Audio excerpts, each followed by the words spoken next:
So, welcome back to Whispering Heights Ministry. We've been talking about the providence of God. And today I want us to look at what does the providence of God look for me and for you?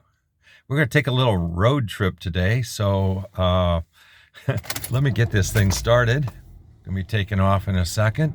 If you have not watched part one of this video, you might want to do so. Well, I'm going to take off. I'll be back in touch in just a few minutes when I get to our place. So what does the providence of God look like for you and for me? That's what we're talking about today. And I've taken us to one of the places I used to paint quite often. Little places people, get to live in for a little while and then leave and pay for it month by month. And then they leave, and sometimes they do a great job of getting the house all ready to go for the next person, and sometimes the apartment looks just terrible. And where I'm taking you right now is to one of the apartments that, 3 or 4 years ago that I was asked to fix. I got in there, and there was over 100 holes, not just itty-bitty little holes, but great big holes that had to be fixed before I could even begin to paint. It took me days to get this little apartment right here ready to go for the next one. Can you imagine that? 100 holes just beat into the side of the thing because somebody was angry? I had another apartment that I had to fix one time. They had taken and thrown their garbage bags into one of the bedrooms for over a year.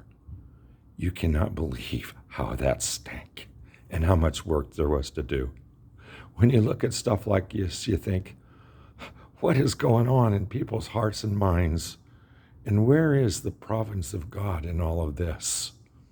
Well, let's get deeper into this as I take off and we go to our next location, CN5. So we're back in the car and I'm taking off. I'm not going very far down the road here. To a place that's actually just across the road, a little farther down. What about the providence of God? What do we mean when we talk about his providence? Well, the providence of God has to do with how God works in our world and how he works in your life, in my life, to bring about great things for you and for I, according to the will of God. Well, we're at the graveyard. You didn't know you were going to a graveyard with me today, but I think this is a great place because, a year and a half ago, I almost found myself here, at least my body here, for forever. I'm actually heading right now through some of the graves and heading over to where we often have funeral services. And I'm going to walk over to that funeral service spot in a minute, as I was almost here, but I didn't end up here. And I think I didn't end up here because it had something to do with the providence of God in my own life. You see, the Bible tells us that we were all created for good jobs to do, good things to do, and that God created us in Christ Jesus to do good works, and good works were that which he prepared for us to do. So if God has good works for you and I to do, and he's prepared that, then you and I are walking every day of our life, from the day we're born to the day we die, right in the middle of the providence of God. Or at least we can be walking in the providence of God, and it depends a little bit about what you or I do with that. Man, it's terribly cold today, and here I am. I've walked out of the car, and this takes you right into here where people have funeral services all the time for people who have lived their lives and have died, and and now go into eternity, whatever that looks like for them, however that it is to be. I don't know all that for everybody. I only know what God has said about it. But the thing is, God's providence is intended for all of us.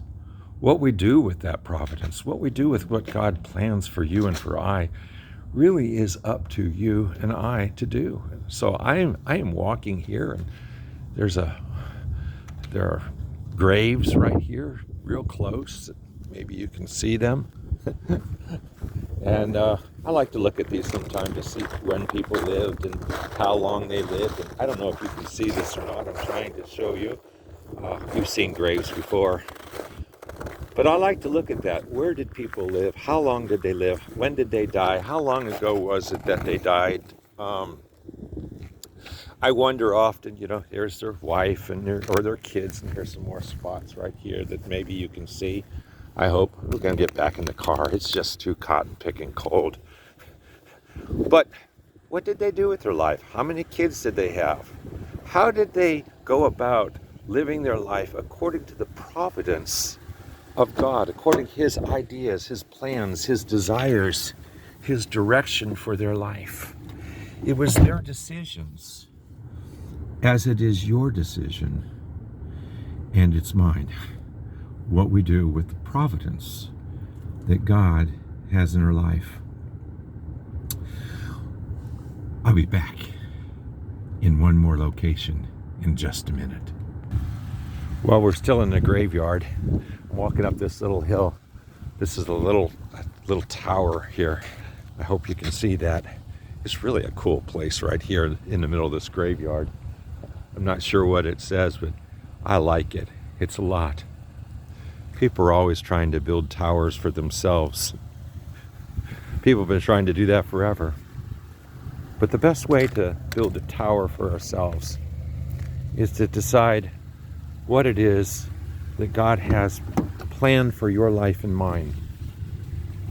What He would like to see, what He created you for. Isn't that a weird way to look at it? But God created you and me for a certain reason, a certain purpose, and He has that in mind.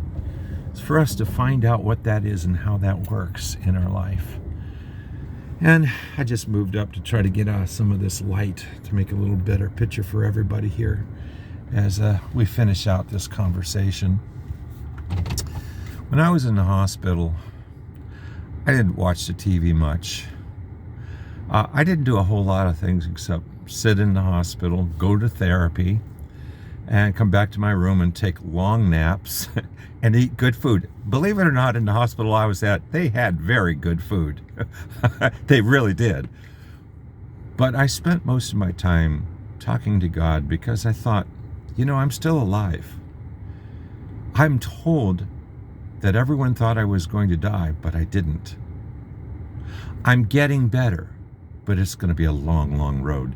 I'm still in that road of getting better. Doctor tells me I've kind of reached my new normal, so I'm probably not getting a whole lot better, my brain and all, than where it is right now. But I spent all that time asking God, since I'm alive, I'm still here, you have purpose for me.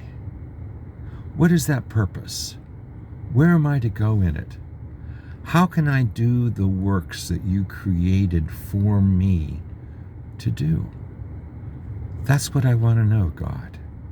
I want the providence of God, how God works in the world, how God has created me to be a part of this world and a part of His wonderful, eternal glory that He's going to share with me. That's pretty exciting. The providence of God. I hope you'll go deeper into His providence for your life. Where does He want to take you? What does He want your life to be all about? Is it going to be like that apartment we looked at that had all those holes and all that garbage in? Is that what our life is going to be like at the end? Or are we going to partner with God to find the wonderful things He has planned for you and for me for us to do? I know that you are. And I hope this helps you to get even further down that path. Talk to you next time. Thanks for joining Whispering Hills.